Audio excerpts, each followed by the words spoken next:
named in the best for time. A special mention to Darcy Underwood, guys. Thanks to Tom for his work in researching this, for playing seniors 12 months after his MS diagnosis.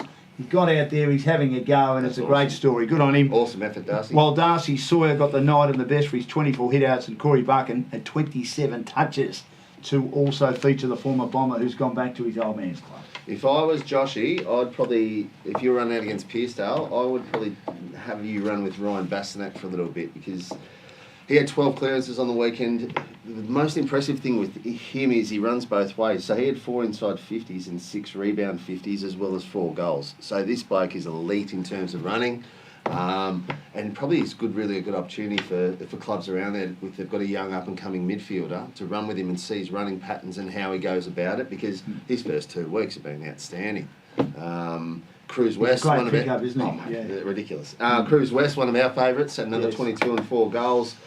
Jordan Bastanak's playing really good footy first up as well. He had 32 and 2 goals, and Thornton 33 and 2 goals. So they're up and about. Well, we spoke about Justin Hamilton, who I know they've got Peter Bastanak as coach, and he's brought his 2 sons on board. But Justin peeled it all back last year by going for young players. And what they also started to do last year was kick scores. So if you kick scores, you put pressure on your opposition. Mind you, if you're good defensively, you can also make it tough for your opposition as well. But they were starting to kick some scores and be competitive. Now, twice already, they've kicked over 100 points.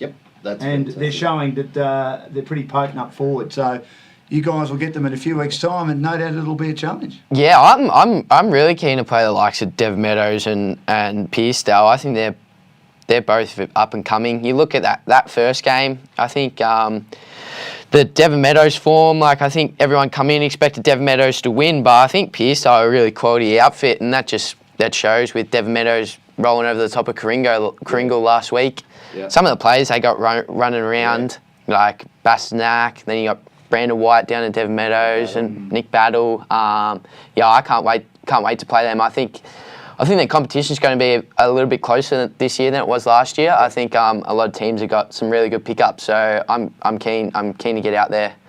I know a couple of the Pearcedale boys, like Cruz has been killing it lately. Cruz West, he good name too. Oh yeah, very good name. Yeah, I do like it. I can't wait to play them. Yeah, it'll be fantastic. Now, talking of Devon Meadows, that was our match of the day, and they fought back. They weren't great in the first half. Their defensive intensity was okay, but I thought Karingle's intensity around the ball, especially in the second quarter, was magnificent. And they were in front at half-time, and they kicked 4 unanswered goals early in the second quarter, and then a couple of late goals by Devon. They started to get on top. They dominated the third. They dominated the last, as Karingle could only score 2 behinds after half-time, and they won by 50 points. Tom Curran went off with a little bit of a sore knee, but he should be right this week. There was a hamstring injury to Connor Leslie, and there was also a head knock, concussion to Jared Sullivan. So they were down to 2 on the bench in the last quarter, but it didn't really matter. And the difference between the two teams, guys, was the stars. I mean, Brandon White was absolutely sensational. He went forward with Joel Hillis in the third quarter when they started to get on top in the midfield, and they were just a 2-man act down there, and there was nothing that even the experienced defenders of Dixon, Leslie before getting injured, and Linda Saunders could do for Karingle to stop those two from dominating on the forward line. And we know that Nick Battle, even I called him Josh a bit last week, and Josh was watching in the crowd with Dan McKenzie and also Dean Kent from St Kilda, had a big win on the Sunday. And it was fantastic to see how well that Nick Battle played, and Ryan Kerr, half-back, and Jamie Plumridge as well has come from Beaconsfield, and even the big fella Haynes in the ruck was superb. I thought Lockie Cowell battled manfully. Cowell was good, he had 42 hit He did, but the issue is, Chris, that Karingle did not have a second ruckman. They had to use an undersized, even though he battled manfully again in Giant Tree. You've been using undersized equipment for years, Dan. And have I? Times, so, yeah, no. Who have you been talking to? Oh, well, I've been on... no, I haven't actually. No comments. Rightio. So, basically, the good thing I like about their mix-up with Brandon White and Nick Battle getting so much of the ball, 34 and 26, is they had kick goals. They were 2 goals each, but they were inside 50s, they had 6 and 7 each. So when they're winning the ball, they're winning it in the midfield, or they're winning it forward, and they're being damaging through. There's another game we might mention a bit later where it's probably a little bit opposite. So they're winning the ball midfield in good spots, using it well, and they're very, very damaging. Joel Hillis kicked 4 as well. So he doesn't have to be the main man all the time. He can sort of drift off to the side and do his own thing. And with Plumridge and Koo playing so well, it allows Nathan Drew to keep developing. Yep. He was terrific. Liam Drew was very solid, and D'Agostino and Boland are the tall defenders. I like the game of Brody O'Connell. He's very agile the way he plays, and Kirkwood took a couple of outstanding marks, won our mark of the day. He contested hard when he and Haynes changed in the ruck. So there's a lot to like about Devon Meadows. Well, this was the game that they thought they were going to have last week against Pearcedale, because we were out there and they were up and about like no one's business. I thought, but they're red hot here. They're going to have a good crack and they're confident. This is probably the game they thought they'd have last week. But it's a long season, but they're heading the right direction. They certainly are. No injuries for Devon Meadows, and as we mentioned, just a hammy to Connor Leslie and a head knock to Jared Sullivan, but Tom Curran should be right for their Good Friday match against Mornington. They need to bounce back after a poor second half. Seaford Fate again in loss to Somerville. They've probably played the top two sides so far. Seaford, a young team. Coach Zach Vansittart will be ruining a missed opportunity this week after another second half struggle for his side. They again led for much of the first half against Somerville and held a 1-goal lead at the main break, but only managed 2-6 for the second half, with the Somerville Football Club ramping up the pressure and running out 31-point winners. Joel Filipponi looked good on the stat sheet for Seaford with 42 touches and 9 tackles. Vic Macklin-Rain featured in their best for the second week in a row. For Somerville, Luke Burton, his footy's got a lot better since they stopped filming Game of Thrones. Well, he's got a bit more time, isn't he? More time to concentrate on his football. You were working on that, weren't you? Hold it all. Yes, off screen, thank you. For Somerville, Luke Burton, hello, Wayne Cap, was given the nod for best on ground with 24 touches and impressive clearance work. And Jake Haskett was named the best with 28 and 13 rebounds. So I think Seaford are going okay. Yep. They're just a bit young at the moment, and they're obviously not playing out games like they be wanting to at the moment. But Somerville are a good side. I don't think they're as poor as what probably we thought at the start of the year, or what people thought. They thought they were going to be the big sliders with a lot out. Filipponi, Lachlan's been very good. Vansittart, very good. Still got Raso, still got Bashir, who's getting... Mitch Harvey's a really good young player as well. So they've still got a lot of good players at that footy club, and they've been competitive against two of the better sides in the comp. So I reckon they're on the right track. My two biggest, looking at the stat-wise, was Lachlan and Vansittart. They both had 30 touches. A lot of theirs were in that back half, so they were rebounding out. They had 11 rebounds for Lachlan, 13 for Vansittart. So they're getting a lot of their ball on the defensive side and working off that.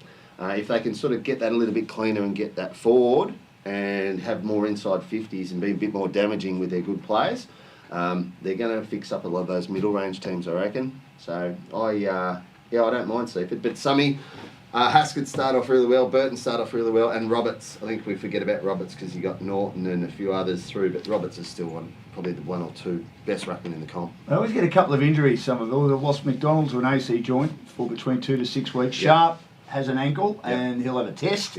Mason, Sedgwick and Rhoda return after Easter. Three pretty handy players being added to their side. No fresh injuries for the Seaford team, but Hart, Jacobs and Searle to return from injury. You played Seaford in the first game. They were pretty good, weren't they? Yeah, they come out and shook us. They were up at half time. They had the win in the first quarter, kicked 3 on us, and then defended pretty well in the second. Then we got a bit of a talking to at half time and come out and got the job done in the end. But I think they will be a lot better than everyone was expecting them to be at the start of the year. Yeah, for sure. Who gives a talking to and the team's not going well? I reckon he's Beardy. Yeah, that's generally Beardy. Blake can give a good serve as well when he wants to, but it's generally Beardy if we do need a bit of a rev up or to get us going. Good cop, bad cop. Yeah.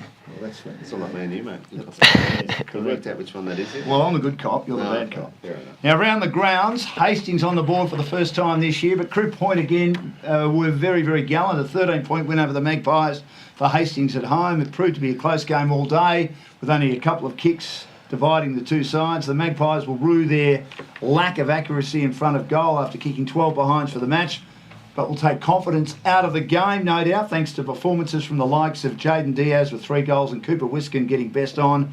Reece Wilkinson and Braden Bosman combined for 7 goals for the Blues, with Wilkinson earning best on for his performance.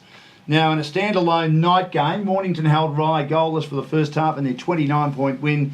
The half-time score reading 40-9. Rye fought back in the second half, but the margin was insurmountable. Matt Kane kicked 4 goals for the Dogs. Adrian Speedy known best with 35 touches and 147 fantasy points. Had a great start to the year, Adrian Speedy. Nick Strickland, as is often the case, best for Rye with 26 touches. Some bad news for Rye too, guys. Kalani Ryan AC joint out for between 4 to 6 weeks. And Matt McIndoe, one of the most popular members of this side, played 195 games, a neck and spinal injury, likely to miss the entire season. So our wishes are with him and his lovely wife Jen, who runs that netball club down at Ryan's on the committee. And they're 2 small boys. It's going to be very tough and busy for them, particularly for Jen over the next few months. And hopefully Matt can recover and get back and get to his 200th, if not this year, next year. Nick Rowson will return for their next match. And as for Mornington, Perry Lewis-Smith hip back in 2 to 3 weeks. Lockie Dalzell cheekbone in 2 weeks. There's some good players still to come back. Chris Bryce Dinger ankle 6 weeks.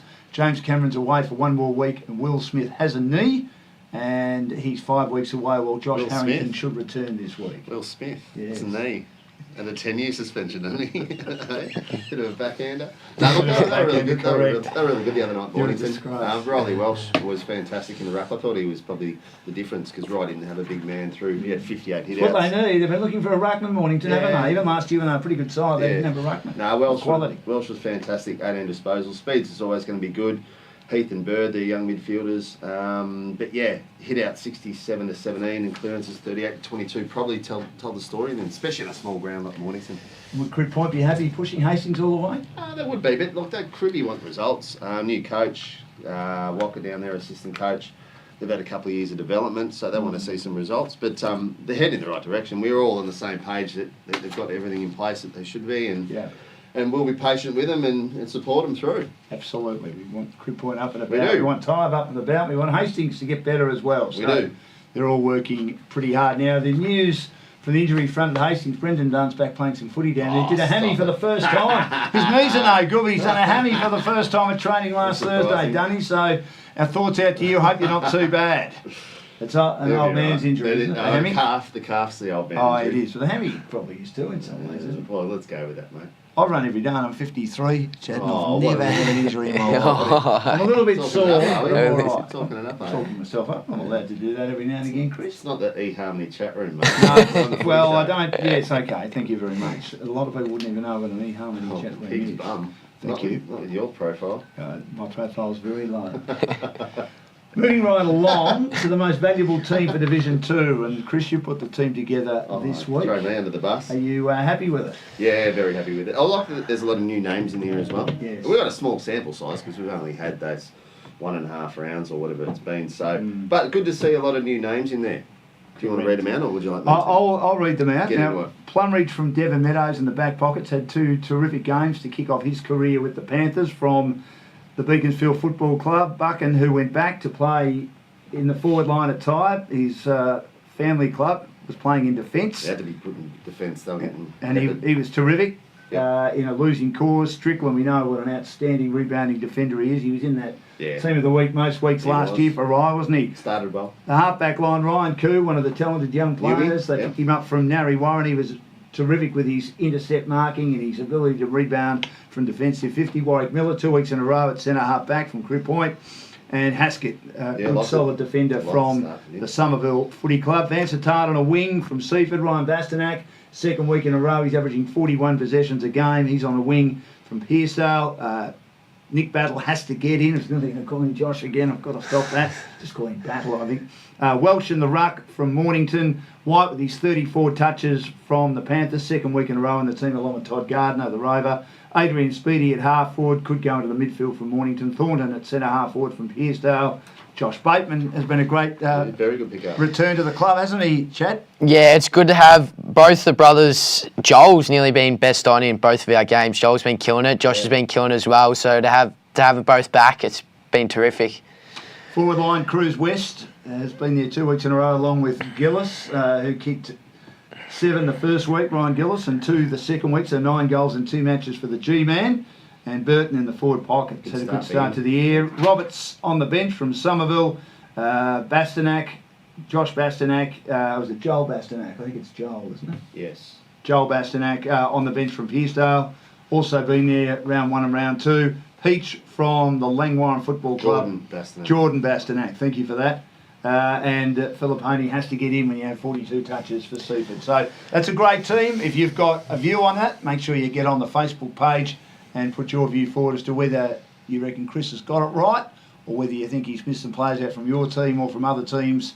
And tell us why and tell us who you think should be in the team. Chad was in the side most of last year. We couldn't fit him in this week. He'll get back in. Yeah, he'd be there, thereabouts. Now, the boys did well last week with the tips with Pearcedale, but Hulks and Blackers whiffed on Cribby and also Coringal. And there are 2 games, both from round 1 to complete that round. Well, that's what it says. Whiffed. Coringal playing Mornington. Wow. Disappointing last week, Coringal, weren't they? Yeah. After half time, I thought they were. Devon bounced back, but my report on Kringle was that it was a little bit soft after half time. I don't know what you heard. That's not me because I wasn't there, but I heard it was. And Mornington were impressive. So Well, they just could not score. Didn't look like scoring. yeah. So what do you say? Look, on form, you're going to say Mornington's going to win that game. Yeah, I think so. Chad?